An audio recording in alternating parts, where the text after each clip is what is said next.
Hello everyone, कैसे हैं आप लोग। आई होप कि आप सब अच्छे होंगे। मैं रोहित सर सबसे पहले आप सबका बहुत बहुत स्वागत करता हूं आपके अपने YouTube channel English classes bye Rohit sir. विद्यार्थियों, आज मैं आपके लिए कुछ इम्पॉर्टेंट पॉइंट्स डील करने वाला हूं जो आपके आने वाले एग्जाम के लिए काफ़ी हेल्पफुल साबित होगा। जी हाँ, अगर आप 90 प्लस मार्क्स ऑब्टेन करना चाहते हैं, आप कुछ इम्पॉर्टेंट और बोर्ड मॉडल पॉइंट्स डील करना चाहते हैं, तो इस वीडियो को बिना स्किप किए हुए देखेंगे और इसमें बताए गए पॉइंट्स को जरूर याद कर लेंगे। तो चलिए, विदाउट किलिंग द टाइम हम लोग जो है स्टार्ट करते हैं। इसमें पहला पॉइंट है एलिमेंट्स ऑफ ड्रामा। यहाँ आपसे प्रश्न किया जा सकता है कि what are the elements of drama. Drama के कौन कौन से एलिमेंट्स होते हैं, आपको नाम बताना है। तो आप इसे ज़रूर याद कर लें। इसमें पहला दिया हुआ है प्लॉट, नेक्स्ट है character, dialogue, song, scenic effects. तो these are the elements of drama. ये सभी क्या हैं?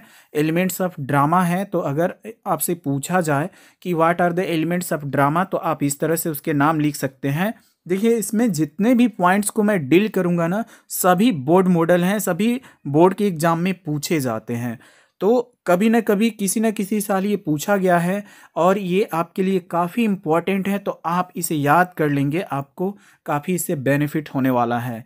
तो चलिए अगले पॉइंट को डील करते हैं। नेक्स्ट अगला पॉइंट है स्ट्रक्चर ऑफ ड्रामा। काफ़ी इंपॉर्टेंट है, ध्यान से देखिएगा इसको। स्ट्रक्चर ऑफ ड्रामा प्रश्न पूछा जा सकता है कि what is the structure of drama या what are the structures of drama. Drama के स्ट्रक्चर क्या क्या होते हैं, तो आप इन्हें याद कर लेंगे।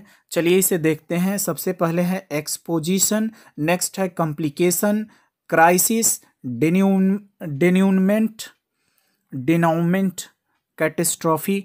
तो ये स्ट्रक्चर ऑफ ड्रामा है जिन्हें आप याद कर लेंगे। नेक्स्ट अगले प्रश्न की ओर चलते हैं, अगला पॉइंट की ओर चलते हैं। अगला पॉइंट है आपका types of drama. What are the types of drama. Drama के कौन कौन से टाइप्स होते हैं, तो आपसे ये सवाल किया जा सकता है। आप बताएंगे इसे। Melodrama, tragedy comedy, tragicomedy, one act play. तो these are the types of drama, आप याद कर लेंगे।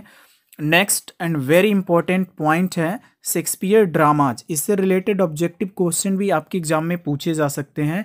तो आप याद रखेंगे कि शेक्सपियर के कौन कौन से ड्रामा हैं। तो the Tempest, Othello, As You Like It, Macbeth, Hamlet, ये सभी जो हैं, ये पांचों आपको शेक्सपियर के ड्रामास के नाम हैं। आपसे अगर प्रश्न किया जाए कि who is your favourite dramatist, तो आप इसका आंसर लिख सकते हैं कि Shakespeare is my favourite dramatist and which are the dramas of Shakespeare. तो आप इस तरह से 5 ड्रामा का नाम बता सकते हैं। तो आप इसे ज़रूर याद कर लें, काफ़ी इंपॉर्टेंट है। नेक्स्ट अगले पॉइंट की ओर चलते हैं। अगला पॉइंट है, ध्यान से देखिए कि नेम ऑफ 5 ब्रिटिश नॉवलिस्ट, यानी 5 अंग्रेज उपन्यासकार का नाम बताना है। आप इसे याद कर लें वन बाई वन करके। इसमें सबसे पहले है एची बेट्स, उसके बाद है डोरोथी लेक्सेयर्स, नेक्स्ट है एजी गार्डिनर, नेक्स्ट है जेसी हिल और लास्ट इसमें स्टीफन लीकॉक का नाम है। तो ये 5 जो हैं ब्रिटिश नॉवलिस्ट हैं जिनका नाम आप याद कर लेंगे। अगर आपके बोर्ड के एग्जाम में ऐसा प्रश्न पूछता है तो आप उसका आंसर लिख सकते हैं। ये सभी प्रश्न कभी न कभी किसी न किसी बोर्ड के एग्जाम में, इंटरमीडिएट के किसी न किसी वर्ष बोर्ड के एग्जाम में पूछा गया है, इसलिए मैं इस पॉइंट को डील कर रहा हूँ। आप इसे काफ़ी इंपॉर्टेंट समझें और आप इसे याद कर लें। नेक्स्ट अगला पॉइंट है आपका कि नेम, यहाँ देखिए, नेम ऑफ 5 इंडियन नॉवलिस्ट जो मेल हो। मेल यानी कि पुरुष।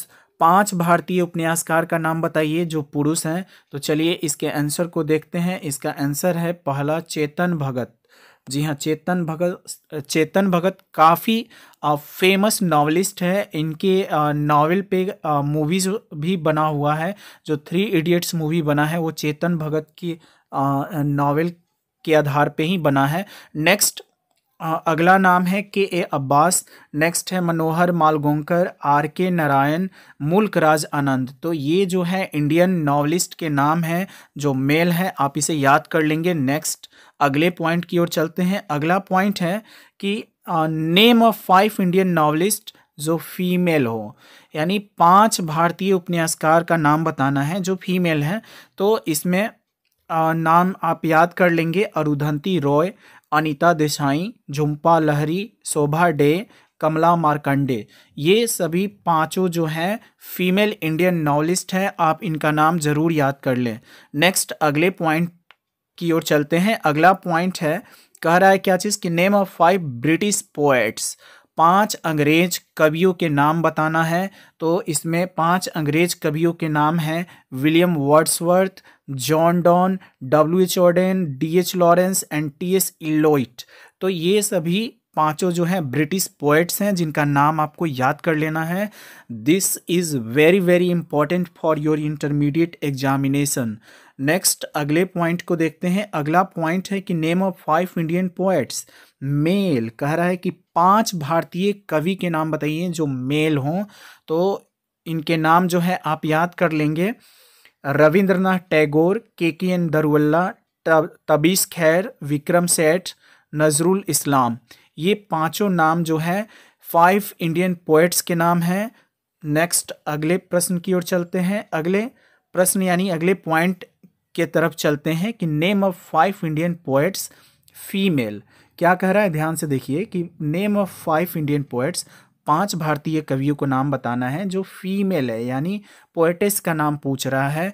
तो इनका नाम आप जरूर याद कर लेंगे, सरोजनी नायडू, तोरू दत्त, सुजाता भट्ट, अमृता प्रीतम, कमला दास। कमला दास का नाम तो आपको याद ही होगा, जो आपकी पाठ्य पुस्तक रेनबो पार्ट 2 इंग्लिश की जो पाठ्य पुस्तक है रेनबो पार्ट 2, जो आपके इस पुस्तक का जो अंतिम कविता है माई ग्रैंड मदर्स हाउस, जिसकी लेखिका है कमला दास। तो इस तरह से आप ये पांचों नाम याद रखेंगे और आप ये आपके एग्जाम के लिए काफ़ी इम्पोर्टेंट है। तो इन जितना भी पॉइंट मैं डील किया हूँ इसे ज़रूर याद कर लें अगर आप अच्छे मार्क्स लाना चाहते हैं इंग्लिश में। तो आज के वीडियो में बस इतना ही, मिलते हैं आपसे नेक्स्ट वीडियो में। तब तक अपना ख्याल रखिए। Good bye and take care.